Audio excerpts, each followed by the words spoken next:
വഖഫ് ഭേദഗതി നിയമത്തിനെതിരെ ത്രിപുരയിൽ ജോയിന്റ് മൂവ്മെന്റ് കമ്മിറ്റിയുടെ നേതൃത്വത്തിൽ നടന്ന പ്രതിഷേധത്തിൽ സംഘർഷം.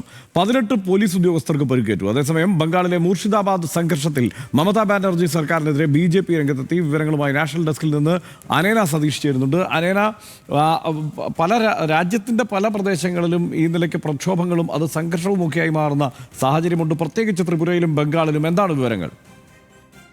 ഹർഷൻ, ത്രിപുരയിലെ ഉനക്കോട്ട ജില്ലയിൽ കോൺഗ്രസിന്റെ നേതൃത്വത്തിൽ രൂപീകരിച്ച ജോയിന്റ് മൂവ്മെന്റ് കമ്മിറ്റിയുടെ നേതൃത്വത്തിലാണ് ഇത്തരത്തിൽ പ്രതിഷേധം സംഘടിപ്പിച്ചത്.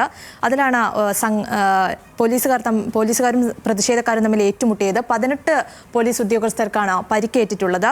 നിലവിൽ സംഭവവുമായി ബന്ധപ്പെട്ട് 8 പേരെയാണ് അറസ്റ്റ് ചെയ്തിട്ടുള്ളത്. നമുക്കറിയാം, ഇന്നലെ ബംഗാളിലെ മുർഷിദാബാദിലും ഇത്തരത്തിലുള്ളൊരു സംഘർഷം ഉണ്ടായിട്ടുണ്ടായിരുന്നു.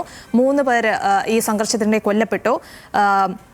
ഇതിൽ സംഘർഷത്തെ തുടർന്ന് കൽക്കട്ട ഹൈക്കോടതി ഇവിടെ കേന്ദ്രസേനയെ വിന്യസിക്കാൻ ഉത്തരവിട്ടിരുന്നു. ഈ കോടതി ഉത്തരവിനെ തുടർന്ന് മുർഷിദാബാദിൽ ഇപ്പോൾ കേന്ദ്രസേനയെ വിന്യസിച്ചിട്ടുണ്ട്.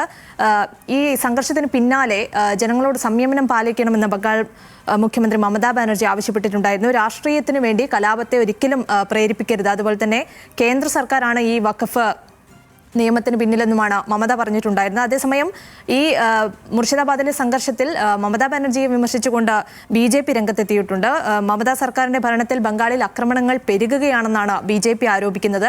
സർക്കാരിന്റെ സഹായത്തോടെയുള്ള ആക്രമണമാണ് ഇപ്പോൾ നടന്നുകൊണ്ടിരിക്കുന്നതെന്നാണ് BJP പറയുന്നത്. എന്തായാലും നിലവിൽ സംഘർഷം തടയാനായി ഇവിടെ കേന്ദ്രസേനയെ വിന്യസിച്ചിട്ടുണ്ട് എന്നാണ് അറിയാൻ സാധിക്കുന്നത്. ഹർഷൻ, അനേനയാണ് വിവരങ്ങൾ നൽകിയത്.